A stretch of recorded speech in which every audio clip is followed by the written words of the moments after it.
Welcome to the Sham Sharma Show, and welcome to another edition of the Good and Bad of the Week, where we talk about the stories that I thought were good for the week and the stories that I thought were bad for the week. And then I ask you your opinion on those stories, and then life goes on. Almost the end of the week, everyone. Let's jump into it.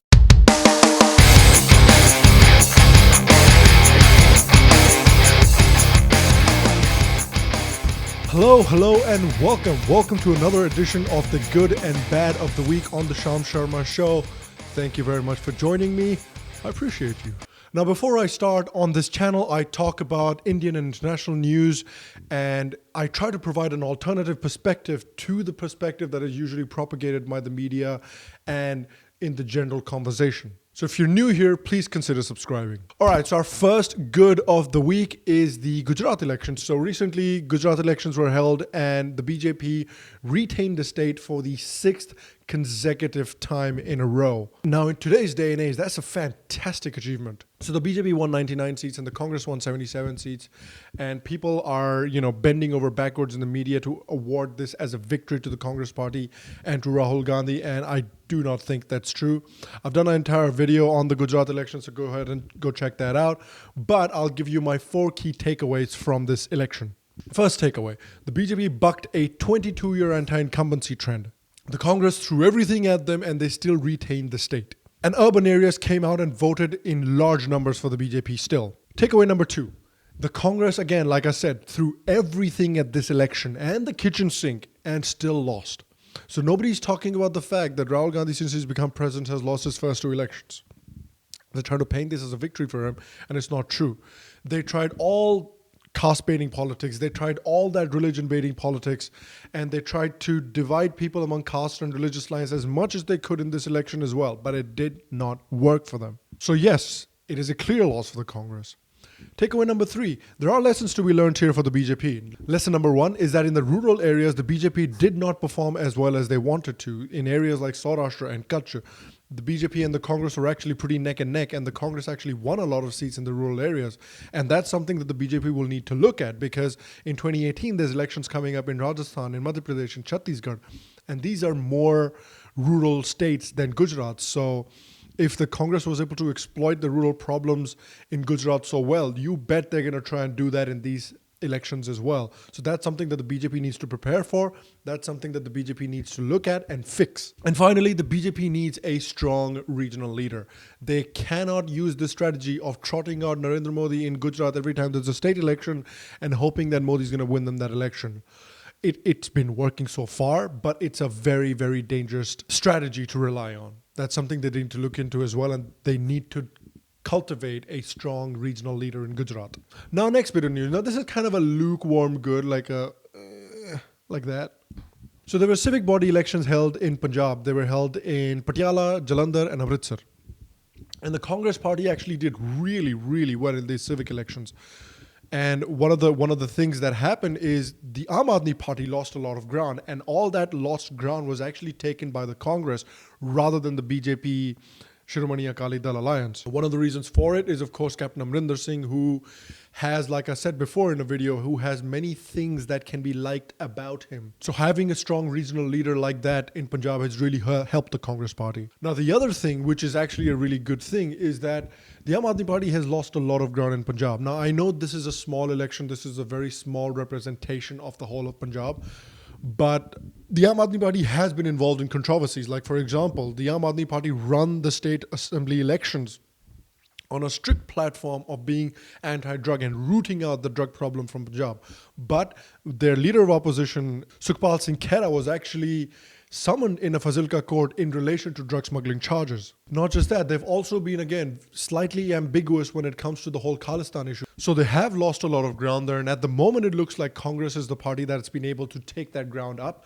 But it's going to be very interesting to see that in the next election, will the BJP be able to make that ground and actually compete with the Congress or not. Now, another bad is a ridiculous scroll article that I covered earlier about there being a war on Christmas and that people, Hindus hate Christmas and things like that. And here's the thing. I don't think there's a war on Christmas. I don't think there's a war on Christians. There's been multiple articles in the past couple of years categorically debunking the myth that there's this everyday attack on Christians. It's completely not true. Now, are there violence against minorities? Yes, of course there are violence against minorities, but not to the level that is being insinuated by this article number 1. And any attack that is being perpetrated onto these people is highly condemnable. I'm pretty sure everybody has come out and condemned things like that. Now, the reason this is bad is that the media bends over backwards to make sure that it paints a picture that the Hindus, the majority in the country, are so horrible to the minorities and they're trying to kill off all the minorities and there's attacks every day on the minorities. But what they're not going to ever show is this organized missionary organizations and their organized kind of assault on a lot of sections of the Indian population. These organizations are often very well funded. These organizations have a lot of money behind them, and a lot of these organizations use often misinformation or outright lies to convert people. Conversion is not happening in the sense that, okay, you tell people about, your philosophy, and the person that you're telling it to goes like, okay, I like the sound of that, let's do this. I don't have a problem with that at all. That is completely fine if you want to do that. But what's happening in a lot of cases is these organizations and these missionaries are going and talking to people. They're dressing up like sadhus and they're telling people that, oh, Bible is actually the fifth Ved, or they're saying that your biggest works of literature are actually Christian works of literature, so you should totally convert, don't worry about it. And they're saying things like Jesus was actually a yogi, so don't worry about it. He was pretty much like a Hindu, so you should totally convert, don't worry about it. And they're offering monetary incentives to a lot of these poor people that they're targeting. And if you're part of a community where you're seeing your community being radically affected by these missionary groups, it is bound to raise some anger in you. And governments, whether the BJP or the Congress, I think the BJP has not been very serious about this issue as well, and they need to be called out for it. And the news media never, ever actually covers these things. So it is bound to lead to a little bit of anger in people. And that's something that the media needs to cover. And that's something that we need to make sure that we shed enough of a light on. We need to make sure that we counter. Now, the next bit of news is actually good. So Union Minister Satyapal Singh, he actually came out a couple of days ago and he said that in order to make sure that the Ganga river is actually clean, in order to make sure that one of the most sacred rivers in the country is actually clean, we should maybe think about changing the practice of putting ashes after a funeral into the river and maybe trying to do something else with it, or dispose of them in a different way, which is more friendly to the environment. And some people have been saying this is a good idea. Some people have been saying this is a bad idea because the government should not interfere in the affairs of a religion. I actually happen to be one of the people who thinks it's a good idea. And I actually happen to be one of the people who thinks that this is not exactly the government or people interfering in people's religion and traditions, because there's a key difference here. Diwali happens once a year. It happens once a year, and people try to paint it as though Diwali is actually responsible for all the air pollution in Delhi, which is not true. Holi happens once a year, and also Holi is not responsible for all of India's water problems. But putting of ashes into the river happens all year round. It happens almost on a daily basis throughout the year. So that is a lot of stuff that is going into the river. And this is a river that we consider sacred. This is a river that we almost revere as a mother.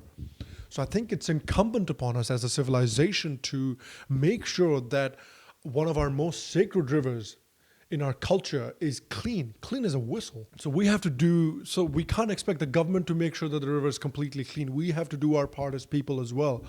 And I think this is actually not a horrible idea. I'd love to know what you think about this, so please get involved and let me know in the comments below. But I personally think that maybe we could do something else with the ashes, maybe plant them and grow a tree or something like that. I don't know. I don't exactly know what else we can do, but I think there is something to this idea. Now, the next one is a bad, but it's a really stupid bad. And this is when we come into like a good BJP, bad BJP territory, because the BJP does a lot of good things and then it goes on and does like a couple of really stupid things. And this is one of those really stupid things. So there's a BJP MLA from Madhya Pradesh called Pannalal who said that why did Virat Kohli and Anushka Sharma get married outside of India? Why couldn't they get married in India? And then another MP from Anantnag, he came out and he said that why did they get married overseas. Why couldn't they get married in Kashmir? Because Kashmir is so pretty and things like that. And here's the thing, man. People can get married anywhere they want. Where Anushka Sharma and Virat Kohli got married has absolutely no bearing on how much they love India and how much they respect India. So let's take it down a notch. And I know that it's virtually impossible for the BJP to control what every single lawmaker says at all points. But they need to try and make sure that this happens as less as possible. Because unfortunately in India, in the media, BJP is held to a different standard than a lot of other parties. So if someone from the BJP says something stupid, the media is going to take it and run with it for days and days and days. But if someone from another party says something stupid, they'll talk about it for a couple of hours and then it's going to disappear. So the BJP needs to be extra careful when it comes to these things and when it comes to people like this saying stupid things like that. Needless to say, I don't agree with that sentiment. I think people can get married anywhere they bloody want. All right, and that's the show. Thank you very much for watching. Please let me know what you thought of today's stories, whether you agree with me or not. Please get involved in the comment section below and let me know your opinions. Now, I'll actually be traveling to India in the next few days, so I'm going to be in India till the 1st. I'm going to see if I'll be able to do an episode from India. If I'm not, then I'm going to see you on either the 2nd or the 3rd. If I don't see you till the 1st, have a great new year, and I hope you have a fantastic 2018. And if you have any stories that you'd like me to cover on the show in the good or bad of the week, let me know and I'll try and cover them. Let me know in the comment sections below. Let me know on Twitter as well, and I'll try my best to cover most of them. Alrighty, that's the show, and why don't you do me a favor and stay happy, stay healthy, and I'll see you soon.